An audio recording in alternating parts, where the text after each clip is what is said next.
Hi everyone, and welcome to Sports Watch. If you like the content, please press the bell icon for further notifications and like, share, and subscribe to the channel. Islam Makhachev made light work of Renato Moicano at the main event of UFC 311 this weekend. Islam is now on a 15-fight win streak and has defended his belt for the fourth time. It's the highest in the lightweight division. His win streak is only second to Anderson Silva. He has already surpassed Khabib in terms of title defenses, and there are already talks of him being one of the best lightweights ever to do it.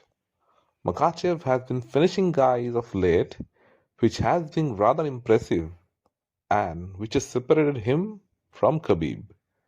After his little title defense, the question on everyone's mind is who is next for Islam?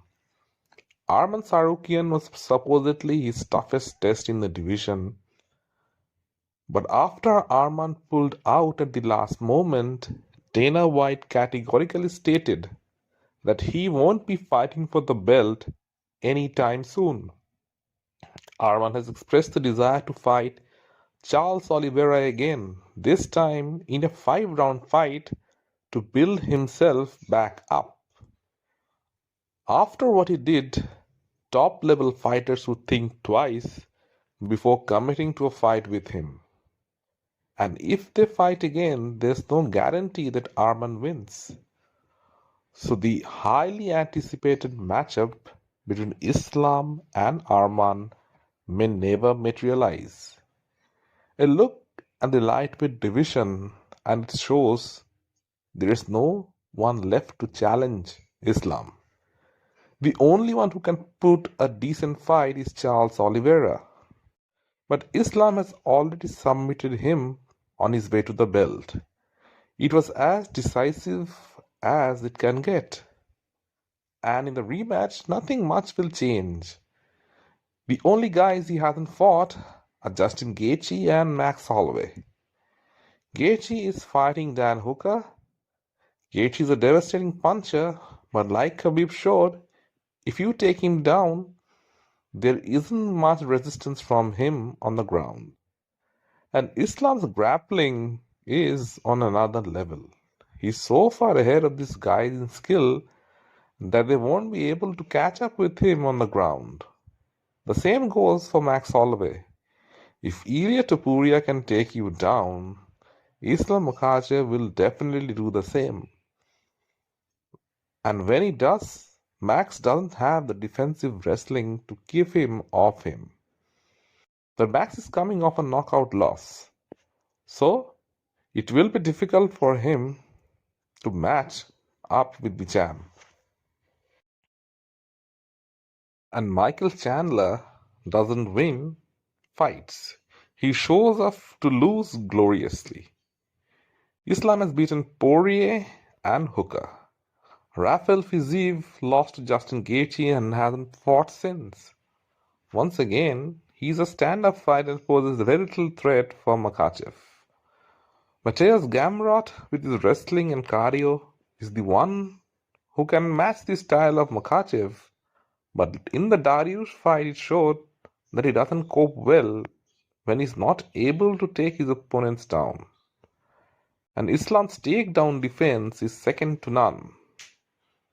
Beneil Dariush was once considered an opponent for Islam, but he got injured and has been on a losing streak since. Plus, Beneil isn't young and fast enough to compete with the big boys. Paddy Pimblett is the only newcomer that is on a win streak at the moment. But he hasn't fought anyone in the top 7. A fight with Islam Makhachev at the moment would be a mismatch simply because Paddy doesn't have the experience. So the lightweight division is basically without challengers. And Islam Makhachev has already stated that he is not willing to give another little guy a chance to fight for his belt. So that leaves out Ilia Topuria. So in all likelihood, Islam might have no option but to move to welterweight. But the current welterweight champion, Bilal Muhammad, has disrupted Islam's plans for fighting for the belt. Bilal has trained with Islam and Khabib in Dagestan, and with that friendship, Islam is reluctant in fighting with him. What's even funnier is that Shafkat Rakhmonov, who is fighting Bilal next, has also trained with Islam at some point, so isn't willing to fight him either. At some point of time, Islam has to decide that friendship comes secondary and legacy comes first. He has said that he can fight Dricus du Plessis for the middleweight title if the UFC allows him.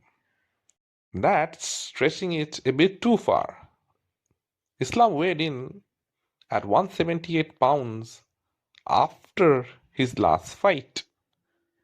Du Plessis, after putting on weight, post weight cut, weighs in about 220 pounds. So that's a 40-pound weight advantage. Plus, Dricus is strong as an ox. So that's an unrealistic matchup. The right decision would be to move up to welterweight and fight for that belt. Islam has stated time and again that he won't leave the sport until he becomes the double champ. That's his goal. He matches up well with most guys in the top of that division. But he has to put some weight and muscle. A guy like Safkat can give him problems. Ian Gary, with his striking and takedown defense, poses a different threat. Kamaru Usman can be his worst matchup given the wrestling and the style. So there are plenty of puzzles in 170, but they are not some that Islam can't solve. And he's in his prime right now. He should relinquish his belt and move to welterweight permanently in his quest for a second belt and for his own legacy. You've always heard from Daniel Cormier how Islam had no problem grappling with the likes of Luke Rockhold and other guys who were significantly bigger than him. He can finally show that on the bigger stage. Islam is already doing things which people imagine Khabib would do. If he were to win a second belt, then he will unquestionably become the greatest fighter to ever step out from Dagestan. Let me know in the comment section what you feel. And if you like the content, please like, share, and subscribe to the channel.